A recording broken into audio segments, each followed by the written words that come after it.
right. Hey, everybody. Thanks for joining in to our fifth podcast, sponsored by The Free Agent. So this, of course, is a lightning round, and Jay Weiser was gracious enough to join us today. Thanks for joining, Jay. Thank you. Awesome. Pleasure to be here. Yeah, great to have you. So just to kind of tee up the conversation, you and I have gone back and forth in regards to, COVID and how it's an aberration of sorts and really kind of how it's disrupted, not only society, but business as we know it. And so, really wanted to get you on the horn today to have a conversation about maybe how companies could have done a better job, to be prepared for a situation like COVID, which, again, we think it may be an aberration, an anomaly, but something else in the next 1, 3, 5 years is coming down the pike that will also kind of disrupt business and perhaps society as we know it. So wanted to bring you on the show. Appreciate you joining. Prior to kind of jumping into some questions that we've got situated here, love to hear a little bit more about kind of who you are and why people should tune in. So Jay Weiser, founder of Jay Weiser Consulting. And, really my passion has been around helping companies survive and thrive through disruptions. Companies who aren't reaching their full potential, how do I help them get them there so they don't leave any money on the table? Everybody's happy, customers, shareholders, and employees. It's a triple win. Sure. And just to kind of set the stage here, is this conversation just around big business, or is this from small to medium size, mom and pop, all the way to the big enterprises? I think it's across the board. I even take it a step further. It relates to individual leaders as well. So, it runs from the personal to the Fortune 500. I love it. Awesome. Well, great. Hey, thanks so much for joining. I always promise to do a lightning round, so let's jump into the questions here. So first and foremost, I mentioned this a few moments ago, but COVID-19 has been referred to as an aberration of sorts. And no one could really have seen that this was coming, and really the extent and the gravity of the situation we've all been kind of thrown into over the last, better part of a year, I'd say.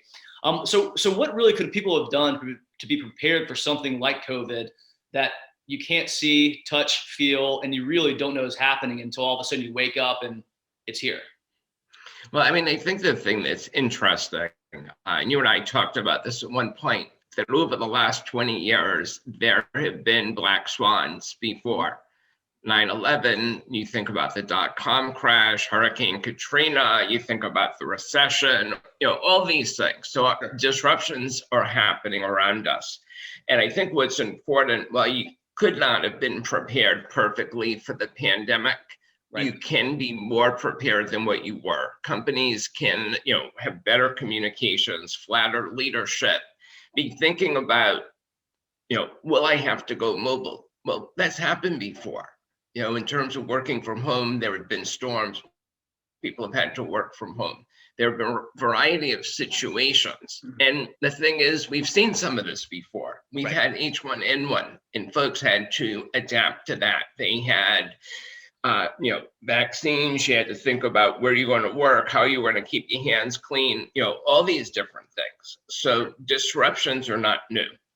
Well, it's funny you mentioned that, and we've had this conversation before as well, that maybe, COVID's a 1 in 100 scenario, but it seems like we're having these 1 in 100 year scenarios stacked up each and every year. And so there is an aberration of sorts that's happening. It's just some other form that's kind of, impacting our lives and in the business world. So that being said, if this is in fact an aberration, how likely is it that something like this is going to happen again? It's going to happen again. It's a matter of when. Well, and the thing is this, it might be a pandemic the next time. It might be an economic collapse. It might be, you think about just over the last week, there's a container ship that's blocking the Suez Canal. Right. One place in the world, and it's going to affect world trade. 12% was the number I heard. It was the amount of worldwide cargo that goes through the Suez Canal. So one pipe gets blocked and the world feels the pain. So there are going to be different disruptions. It might not be a pandemic. Right. Next time, it could be a hurricane. It could be an electrical outage someplace that goes around the world, or a virus. There are so many different things. And again, it comes back to companies being more prepared, more resilient. What do you do in case of an emergency? Got it. Well, hopefully there's not going to be another run on toilet paper. That was quite the situation. I know we're going to get into kind of how a company can prepare. But prior to doing that, what could a small business do that's maybe resource constrained, that doesn't have, the deep pocketbooks that a larger company does, or the personnel that can kind of really help them take an objective view on what's happening and how they can prepare for this? Well, I mean, I think the first thing, seriously, is looking around. I mean, I almost think of a submarine. If all you're doing is looking on the submarine, you're not going to know a whole lot. You have to put the periscope up. You have to look around what's going on the horizon, what's going on with your competition, your market, employment in your local area. I think some of this is just paying attention. It's asking questions like, okay, what would I do if my business doubled? What would I do if my biggest customer left? Sure. What would I do if, we had a systems outage? So it's just thinking through different scenarios. I mean, heck, you and I live in Atlanta.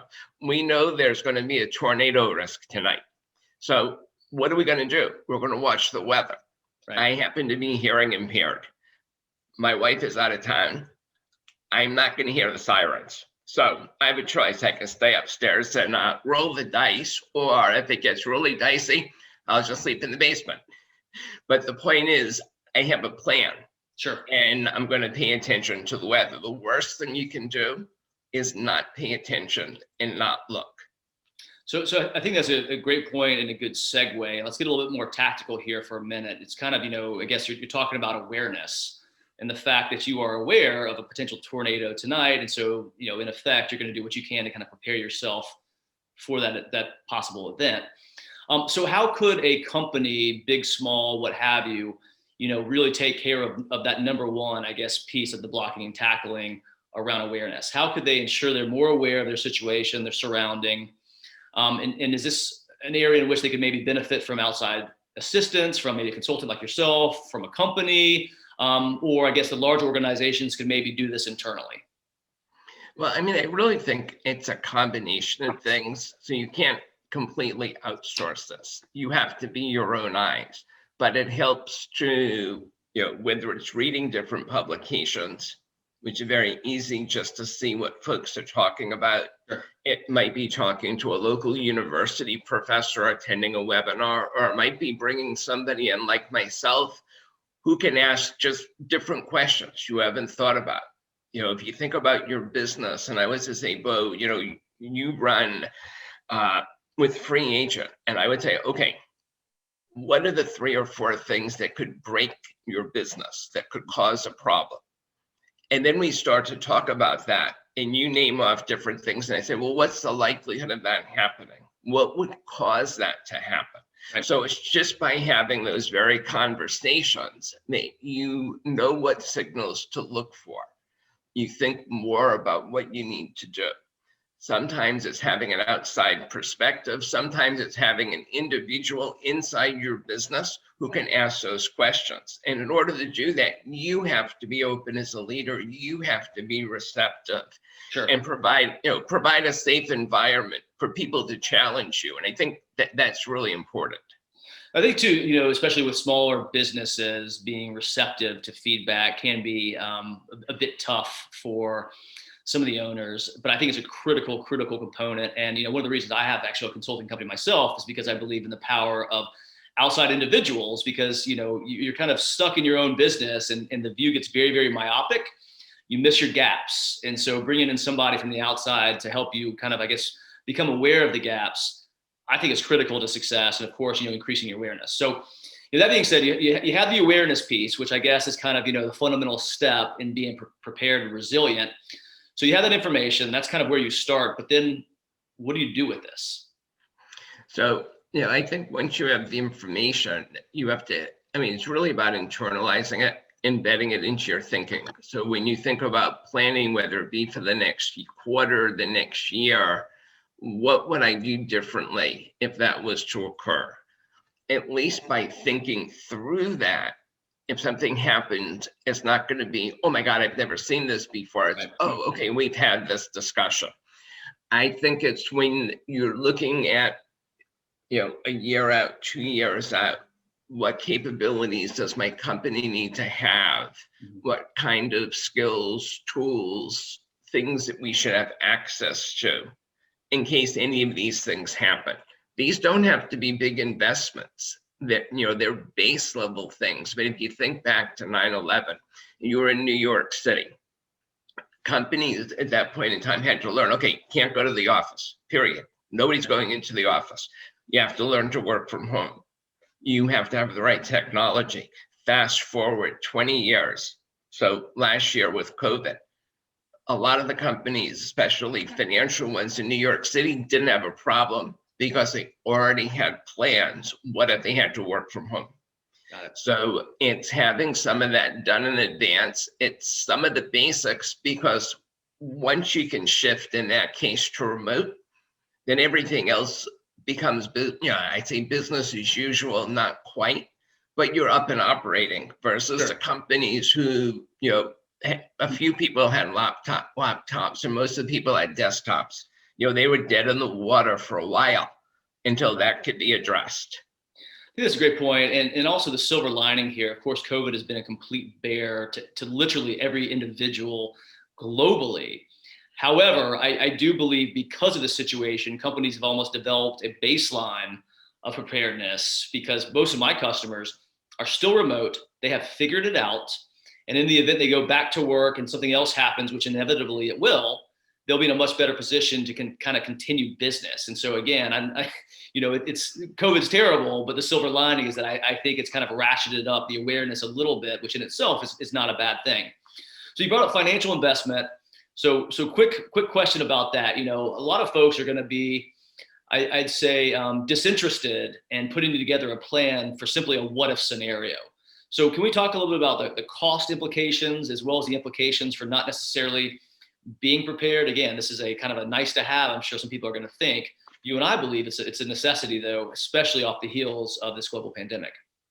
So I think, first of all, question I raised, folks spend a lot of money on insurance. There's no payback unless some disaster happens. You don't build any capabilities by having insurance. When you think about preparedness and resilience, you're building capabilities not just for when the bumps in the road happen, but also when the good things happen, you can jump on opportunities faster. I think the other point is, if you look at the cost of being unprepared, and you think about companies, companies you might know, companies I might know, what's the cost of being unprepared? One, how long does it take you to get back online? What's the lost opportunity if you can't get in touch with your customers, if your employees don't have the tools? I mean, there's a lot of dollars at risk there. Absolutely. And the well-being of your employees, maintaining customer relationships, core operations, and that's really expensive. In relative terms, the cost of spending a couple of days brainstorming through some of this, having a couple of pages of, okay, in case of emergency, we're going to do this. Okay, do we have a phone tree? Phone tree is not very expensive. What are we going to do? Things happen. We have to get in touch with all of our customers in 3 days. Do we have a way of doing that? That's not expensive. Right. There are a lot of basic things that don't cost anything. We're not talking about big systems. For most companies, we're not talking about setting up a complete ready to run offsite location. Sure, that can get costly, but for most companies, it's a lot of the simple things. Sure. You mentioned about the toilet paper run. Right. I don't think any of us will ever have less than 24 rolls of toilet paper in our garage, just in case. Correct. Now, the cost of that is minimal. Right. So the next question that I had was really around, who has the time to do this? But as you were talking, I kind of feel like I had a light bulb moment, in that it doesn't have to be this heavy lift. It's really about kind of assessing your risk, getting an understanding of kind of your footprint, and of course, the situations outside that are outside of your control. But a lot of companies have quarterly, business reviews. They have annual reviews. They're doing long-term planning. And in that, guys, maybe that could be an opportune time just to kind of continuously stay on top of how prepared you are for a situation. And it could be, a couple hour discussion that you maybe just revise and iterate every time you're together. Again, I kind of wanted to tee that up and see if maybe that makes sense from your perspective. That could be a good way for people to save time and money as well as effort and not make this into this huge lift. Yeah, I mean, to me, it shouldn't be something different. It should be baked into how they're thinking, what am I going to do tomorrow? So I, as a consultant, have always had to urge my clients to say, okay, don't just focus on today, because you need to focus on tomorrow at the same time. You need to balance both. You need to realize what you do today is going to affect tomorrow. So it's always having time. You talked quarterly to at least spend some time thinking about strategy, thinking about the outlook, what's going on. When you're having that discussion, you should also talk about, well, what if this happens? That strategy sounds great. It's based on certain assumptions. Let's change a few. What would we do?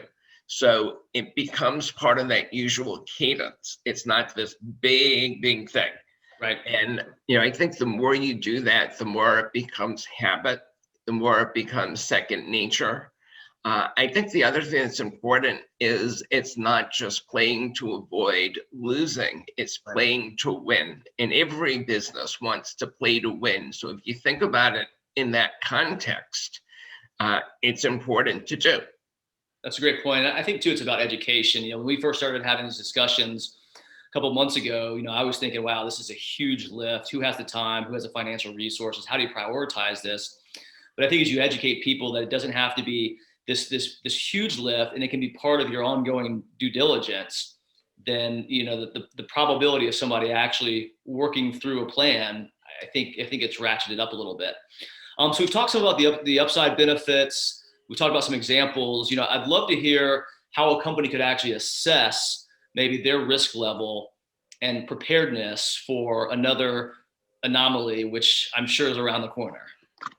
I mean, I think sometimes simply doing a post-mortem and saying, if we went through this again, if you knew a pandemic was coming sometime in the next 3 years, just as an example, what are the 3 or 4 things you do differently now? So you'd be a little less surprised. And chances are the things that you would do around that would be the same things you would do if you were to get hit with a storm, if you were going to get hit with some sort of economic problem. And, so it's thinking about that and it's saying, what do we learn? Have we changed? So for example, are our communications any different? Part of the problem before was maybe we weren't as transparent and as open as we needed to be. Have we made that change? Before, it was very much command and control. We wanted our employees to do what we told them to do. We didn't want them to be independently thinking. Well, that didn't work so well. Sure. So what are we doing to help our employees be more autonomous? Are we providing them kind of the guardrails so they know what they can and can't do? But as long as they're within the guardrails, we're enabling them, equipping them to make decisions, to talk with each other. So it's providing that very basis and saying, are we there? And in the same way you would track an initiative, in the same way you would measure employee engagement, you can measure employee preparedness. Just a different set of questions. Makes sense. And so it all starts with kind of doing a postmortem on what you did well, what you did wrong, where could you have improved, and of course, kind of building a plan from there. And the one thing I was going to say, just like anything else, you have to learn from your experience. And it doesn't mean that everything's going to apply again, but a lot of the core things will. So, the worst thing people can do is kind of wipe their hard drives clean and say, okay, we went through this. This is never going to happen again. We're starting with a clean slate. Let's go back to the way things were. That's a recipe for disaster. I agree. And also too, as you're talking, I mean, this seems like, being prepared is applicable not just a global pandemics, things like 9/11, but, if you're in supply chain or you have a supply chain shortage that's, caused by a boat, blocking a canal, having a plan in place could help you kind of be better prepared for those situations as well. So I think it's a good point. A few more questions. I promise to be a lightning round. So how does a company that, they listen to this podcast and they say, hey, Jay, that makes a lot of sense. Where would they begin? How do they start the process? So if they're going to do it themselves, I think the first thing is, doing a literature search and, just asking, put in Google, how do I prepare for a disaster? How does a company prepare for a disaster? There's a lot of resources out there. Second is talking to people like yourself and me and saying, we have assessments. I offer educational, so like a seminar, webinar, checklist. What are the things you need to think about? That there are resources out there to get you started. And then if you have questions, reaching out to people who do this type of work. And, I think, when you do that, part of it is, am I aware of the problem? Is it significant enough that I have to do something about it? And if those two things are happening, then you need to act. Understood. Great point. And so once somebody does that, they're done, right? I mean, no more polishing off, dusting off the emergency book.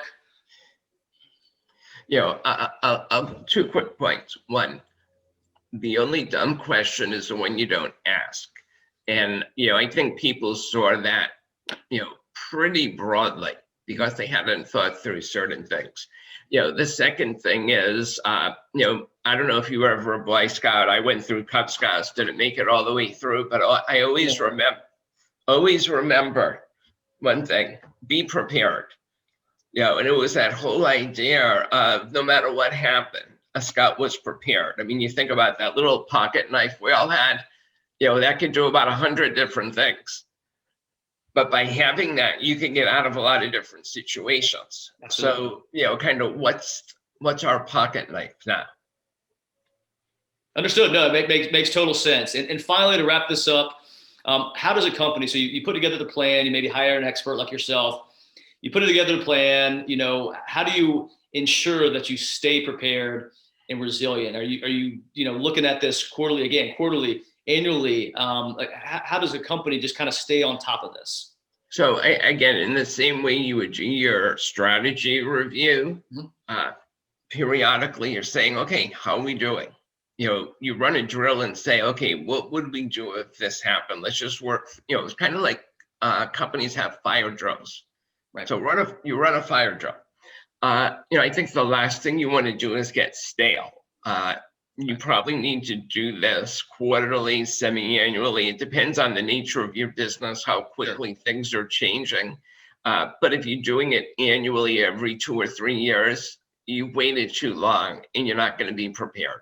So I think it's getting into a cadence. So the old adage of practice makes perfect, applies here in the business world as well. And I totally agree. And again, as we're talking, I'm thinking about, software companies and manufacturing companies, and literally those probably that have some sort of supply chain component. I would imagine they're probably most at risk for a situation such as COVID, and ergo should be more prepared and resilient in a situation, and not to kind of minimize how important it is for the software companies, but those that have kind of a physical good, I feel this should be top of mind for most. No, I'd agree. Again, each business is going to have a different driver, right. A different weak link in the chain that they have to protect. It's figuring out, what are your potential weak links, shoring those up, or having a plan in case something happens. What do you do? That's an excellent point. Hey, Jay, really appreciate you taking the time today. Thanks so much. So how can people learn more about you? Please give us your URL to your website. Sure. Its website is www.jayweiser.com. So jayweiser.com, and they can reach me at jay@jayweiser.com. Awesome. Hey, thanks so much for being on the show. Really appreciate your time. Take care. Appreciate the opportunity. Thank you. Thank you.